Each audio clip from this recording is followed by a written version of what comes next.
Good morning. Hello. No. Hello. No. You will witness what happens here today, and you will tell of it later. You will witness what happens here today. All eyes to the front. You will tell of it later. You will witness what happens here. You will witness... Hello there, class. Today we're going to be talking about the real history of St. Patrick driving the snakes from Ireland. Or is it the massacre story? Either way, both are about as accurate as my poor attempt at an Irish accent. I'm John. This is Butts, and you're watching Tipping Scales.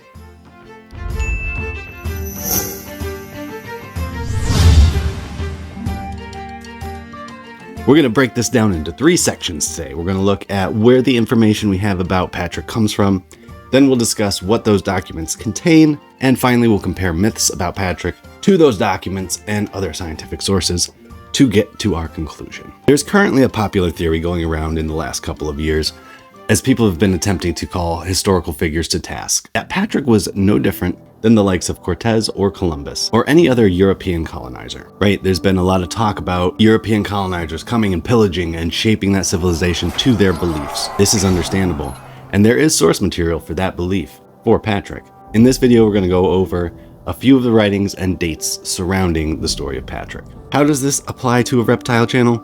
Well, snakes, of course. As most of us know, the story goes that Patrick drove the snakes from Ireland in a very dramatic display of wizardry given to him by God. The same way he allegedly battled archdruids in a very Gandalf versus Saruman style dance. Gandalf the fool took me at that game, Saruman the White. Or should I say, Saruman the stupid. What? Saruman the silly. Stop that. Saruman the wrinkly. Stop. Saruman the stinky. No! And other mystical stuff. Are there snakes in Ireland? No. But also yes. This video is not going to go the way many of you are probably already thinking it will, so buckle up for this ride. I'll try not to go too deep into it so that it stays entertaining, while still giving you sources and such so that by the end of this video, you'll have a good understanding of fact and fiction and will be able to bring that to your debates on St. Patrick's Day. Then again, I am recording this kind of late, so I'm not sure if it will be up in time. Now, just a little bit about me before we get into it. I was raised very religious in the Catholic Church, and theology was a passion of mine for a very long time. It still is. I've also been very passionate about history throughout my entire life. History, religion, reptiles, fishing. Those have been my obsessions. Only history did I end up with a degree in, unfortunately. So, to very quickly go over the life of Patrick. He was a Brit. At that time, Britain was under Roman rule. I know Ireland's patron was from Wales. I know.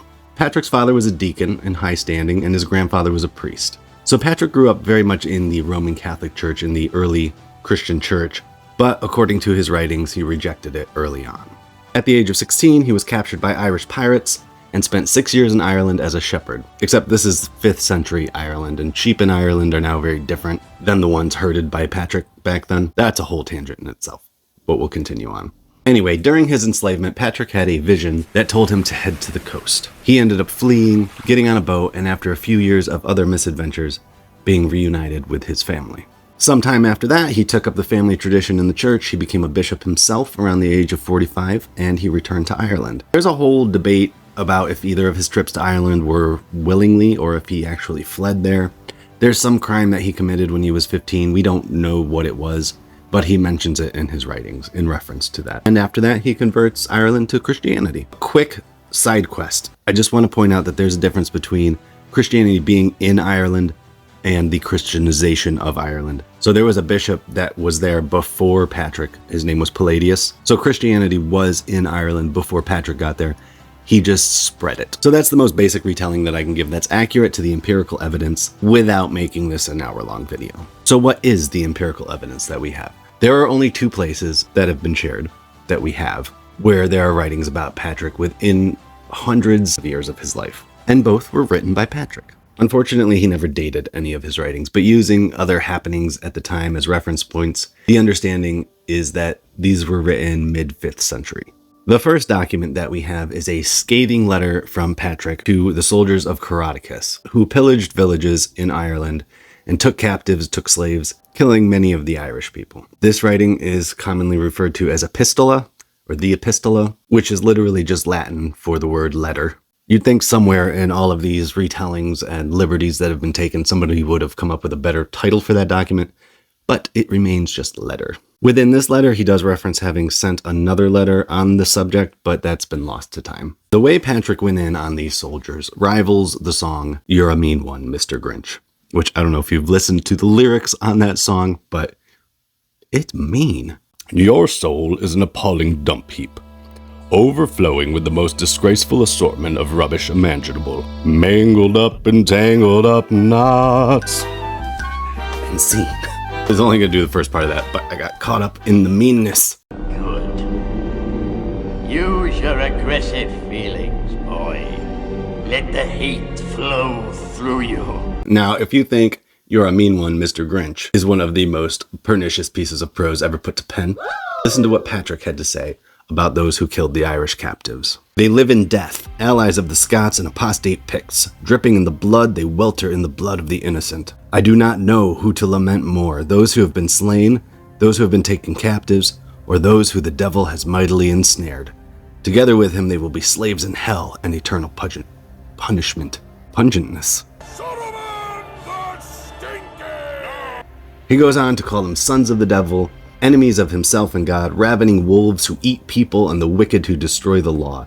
He then calls to the rest of the people to have no dealings with these guys and essentially cancel Caroticus and his soldiers until they free those people they've taken as slaves. Side note, that's a pretty good reason to cancel somebody. He goes on to say, "The riches that have been gathered unjustly shall be vomited up. The angel of death drags him away. By the fury of dragons he shall be tormented. The viper's tongue shall kill him. Unquenchable fire devour him. And so woe to those who fill themselves with what is not their own. A murderer cannot be with Christ." Obviously, Patrick was pissed. Why is this relevant to the story of Patrick driving the snakes out of Ireland? We're getting there, I promise. His second writing is known as his Confessio. Unlike Augustine's Confessions, which he had clearly read, this is only a 30-minute read, and of course will be linked in the description, as I always do with my sources, if you want to check that out. Also, did you know that St. Augustine was of African descent? And did you know Christianity was in Africa before it was in Europe, thanks to St. Mark in the year 40 AD? Sorry, many side quests we could go on, but just some interesting tidbits as we go along here. Back to Patrick. In Confession, he tells his story. It's just a short autobiography. Bear in mind there is no reference to snakes, wizard battles, shamrocks, or any of the things traditionally associated with Patrick. As to some of the newer frames of thought, there's no reference to burning Druid books, because Druids didn't have books, or to Druid genocide or Exodus. Alright, because I feel like I'm going to be losing some of you soon, let's jump over to the story of Patrick driving out the snakes from Ireland, and how all of this ties into that. Finally! First, let's just say the thing that most people know. There were never any snakes in Ireland. There are no fossil records of them being there, no remains ever found, despite extensive expeditions to explore that idea. The theory is that due to ice ages, the climate, the lack of a land bridge, there was never an opportunity for snakes to arrive, and had there been, it would have been uninhabitable for them anyway. So there is zero evidence there were ever any snakes in Ireland. Ireland is not special in this. The same exact thing applies to places like New Zealand and other places that were cut off from the mainland like Iceland and Greenland. There have never been snakes in any of those places. Yet Ireland is the only one with a fabricated story as to why. Ireland is also the only one that currently has an abundance of snakes. This is because there are no laws on exotic reptile ownership in Ireland, none.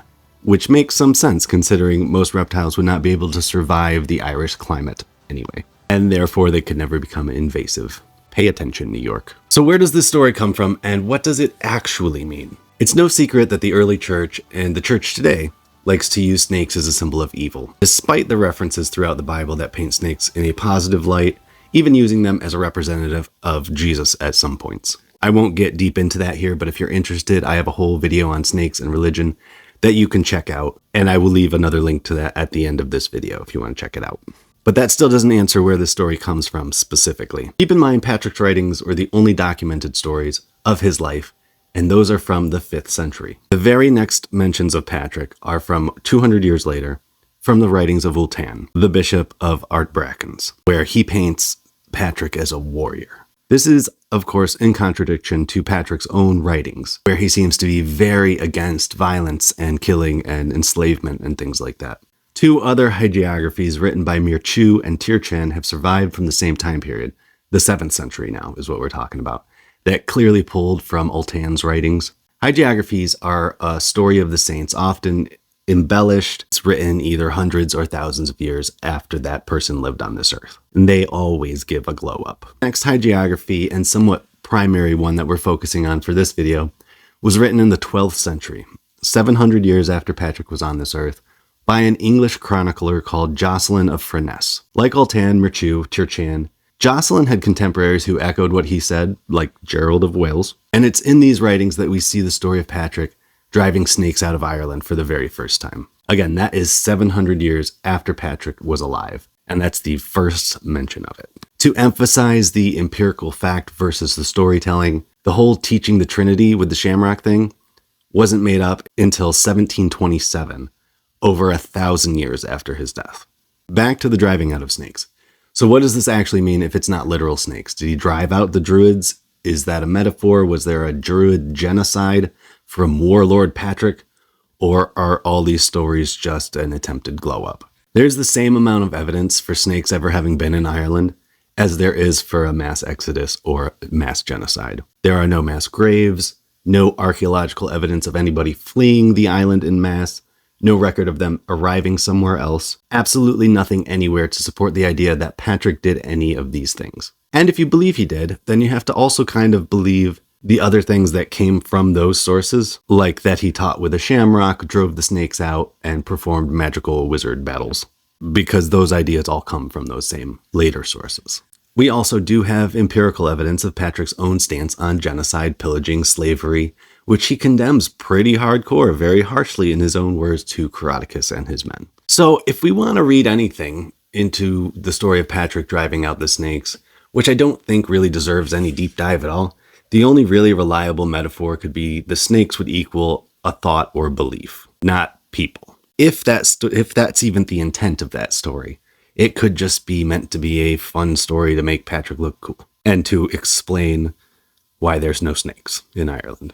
While I'm sure evangelizing Ireland was a very difficult task, there were already many archetypes in place within the Druid beliefs that Patrick was sure to have been able to assimilate. A 3-in-1 god, for example, didn't need a shamrock to explain. The number 3 was already hugely significant to the Druids, and parallels would have been easy to make for conversion. Another quick side quest, there's also a whole thing about Patrick never having been canonized as a saint. Just a preemptive strike real quick before the comments roll in. That's a red herring. None of the gospel writers were officially canonized either. The first official canonization was in 993 by Pope John XV. So basically from 0 AD through 1095, saints were established through local bishop and essentially a popular vote. And there haven't been a ton that have been retroactively canonized since then. But there are a ton that were never canonized after Gregory IX put actual procedure in place in 1234. Anyway, the point of this video, other than an interesting dive into Patrick lore, is to encourage you to research, to consider your sources, not be hypocritical in that, and to have conversations based on history, evidence, and data, instead of fear, whether that be a fear of snakes, bias toward a demographic, religion, or otherwise, and to show you that there are answers out there to a lot of things that simple word of mouth fails at. I hope you guys enjoyed this episode. If you learned something, hit that like. If you're new here, please subscribe. Only 20% of my regular viewers are subscribed, so definitely hit that if you want to see more of this mess. I love you all. Happy St. Patrick's Day. Remember to be kind to yourselves and each other, and I will see you on the next one. Bye.